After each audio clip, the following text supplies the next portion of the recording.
प्यारे बच्चों, स्वागत है आपका क्लास 11th एनसीईआरटी बायोलॉजी की सीरीज में। हम लोग 16 लेसन पाचन अवशोषण को समझ रहे थे और उसी की कड़ी में हम अगला कंटेंट देखेंगे, समझने का प्रयास करेंगे। तो चलिए स्टार्ट करते हैं। आहार में प्रोटीन यानी कि जो भी हम खाते हैं उसमें प्रोटीन एवं संपूर्ण आहार कैलोरी की अपर्याप्त मात्रा जो कुपोषण कहलाती है। दक्षिण एवं दक्षिण पूर्व एशिया, दक्षिणी अमेरिका तथा पश्चिमी एवं मध्य अफ्रीका के अनेक कम विकसित क्षेत्रों में विस्तृत समस्या है। ठीक है, कुपोषण की, जिसे हम लोग कह सकते हैं संपूर्ण आहार नहीं मिल पा रहा है। और कुपोषण कहाँ दक्षिणी पूर्व एशिया, दक्षिणी अमेरिका तथा पश्चिमी एवं मध्य अफ्रीका में इस तरह की समस्या ज्यादा ही देखने को मिलती है। सूखा, अकाल एवं राजनीतिक उथल पुथल के कारण, या हम कह सकते हैं जनसंख्या का एक विशाल हिस्सा क्या है, प्रोटीन ऊर्जा कुपोषण यानी कि PEM, पेम, जिसे हम लोग क्या कहेंगे, प्रोटीन एनर्जी मैल न्यूट्रिशन यानी कि प्रोटीन ऊर्जा कुपोषण से क्या है, पूरी तरह से प्रभावित हो सकता है। इसे आप याद रखिएगा PEM को। पुनः क्या करा, बांग्लादेश में मुक्ति युद्ध तथा 80 के दशक में इथियोपिया में भयंकर सूखे के कारण ऐसा हो भी चुका है। माने यह PEM जो कि कुपोषण, प्रोटीन ऊर्जा कुपोषण, यह देखने को मिला है। ठीक है, और वहां पे भयंकर सूखा की स्थिति हो चुकी है। PEM शिशुओं एवं बच्चों को प्रभावित करता है। तो जाहिर सी बात है कि जो ये कुपोषण है, जो ये प्रोटीन की कमी है, ठीक है ना, प्रोटीन और एनर्जी की, वो सबसे अधिक कहाँ हो सकती है, तो बच्चों में हो सकती है।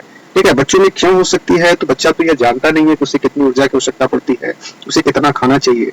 तो यह हम कह सकते हैं कि उसके माँ बाप के द्वारा यदि थोड़ी सी भी लापरवाही बरती जाती है, या इसका यह भी रीजन हो सकता है कि अनुपलब्धता यानी कि चीजें उपलब्ध नहीं होने के कारण भी, ठीक है, बच्चों में और शिशुओं में यह ज्यादा देखने को मिलता है। फलस्वरूप मैरास्मस और क्वैसरकोर नामक रोग उत्पन्न हो जाता है। ठीक है, मैरास्मस और क्वैसरकोर। तो प्यारे बच्चों, यहाँ पे मैरास्मस नीचे देख लेते हैं। प्रोटीन और कैलोरी दोनों के द्वारा, यानी कि जो मैरास्मस रोग है वो प्रोटीन और कैलोरी दोनों की एक साथ अल्पता यानी कि कमी से उत्पन्न होता है। यानी कि यह जो मैरास्मस बच्चों में देखने को आता है, यह बीमारी, वो प्रोटीन और कैलोरी दोनों की कमी की वजह से यह उत्पन्न होता है। और यह सामान्य, यह विकार यानी कि यह जो विकार है यानी कि जो रोग है, वो सामान्यतः 1 वर्ष से कम आयु के शिशुओं में ही पाया जाता है। ठीक है, इसका मुख्य कारण शिशु को मां के दूध के स्थान पर अल्प प्रोटीन और कम कैलोरी मान वाले आहार को देना। यानी हम कह सकते हैं ये बच्चा इसलिए भी इस रोग से ग्रसित हो जाता है कि मां उसे अपना दूध न दे करके अन्य उसे बाहरी स्रोतों के ऊपर डिपेंड कर लेती है, जिससे वह जो दूध, जो बाहर का दूध है, वह उतनी प्रोटीन युक्त या कैलोरी युक्त नहीं होने के कारण, यानी कि उसके आहार में पूरी तरह से कंप्लीटता यानी कि संपूर्ण आहार उसे प्राप्त नहीं हो पाता है, जिसके कारण से यह शिशुओं में देखने को मिलता है। ठीक है, इसका मुख्य कारण यह भी है, यहाँ दे रखा है कि प्रायः कम अंतराल में पुनः गर्भधारण अथवा शिशु का जन्म होना। यानी कि हम समझ सकते हैं, आप भी इसे समझ सकते हैं कि कुछ दंपति यदि बार बार यानी कम समय में यदि बच्चे यानी गर्भधारण वह करती है और बच्चे को, शिशु को जन्म देती है, ठीक है, तो इसका भी कारण सीधा प्रोटीन और जो अन्य जरूरी चीजें होती हैं बालक को नहीं उपलब्ध हो पाती है, शिशु को नहीं उपलब्ध हो पाती है, जिससे यह बीमारी उसके अंदर उत्पन्न होती है। जबकि बड़ा बच्चा बहुत कम आयु का ही होता है, क्योंकि इसमें यह भी देखने को मिलता है यदि वो बड़ा हुआ, ठीक है, तो बहुत कम आयु, ठीक है, यानी कि उसकी आयु बढ़ती हुई नहीं दिखती है। मैरास्मस में प्रोटीन अल्पता के कारण क्या होता है, तो बुद्धि यानी कि उसका बुद्धि मंद हो जाती है, उत्तकों की प्रोटीन का विस्थापन होता है, अत्यंत कृशकायी शरीर एवं हाथ पर अत्यंत दुबले पतले दिखते हैं, त्वचा भी पूरी तरह से शुष्क यानी सूखी हुई दिखती है, पतली एवं झुर्रीदार भी प्रायः दिखती है।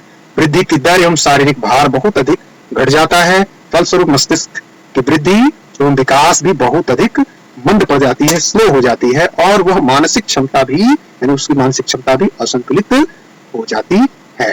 तो प्यारे बच्चों, ये मैरास्मस जो कि बच्चों में प्राय देखने को मिलता है। अब अपना दूसरा रोग जो कि क्वैसरकोर, यह देख लेते हैं। तो यह प्रोटीन की अत्यल्पता, बहुत कमी से यह रोग उत्पन्न होता है, जिसमें प्रोटीन की कमी तो अत्यल्पता से उत्पन्न विकार है, जिसमें प्रोटीन की कमी तो नहीं होती, यानी कि बहुत अधिक इसकी कमी से यह रोग नहीं होता है, यानी कि इसमें प्रोटीन की कमी नहीं होती है।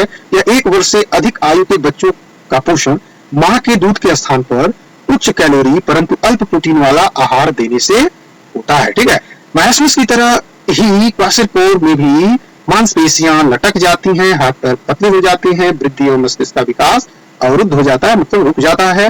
परंतु मायोसिस के विपरीत इसमें जो त्वचा होती है, त्वचा के नीचे कुछ वसा यानी कि फैट इसमें शेष रहती है, परंतु शरीर के विभिन्न भागों में अत्यधिक स्रोत, हम लोग कह सकते हैं सूजन देखने को मिलता है, दृष्टिगोचर होता है। इस तरह से ये दो बीमारी मायोसिस और क्वाड्रिसेप्टर बच्चों में यानी कि छोटे बच्चों में देखने को मिलता है।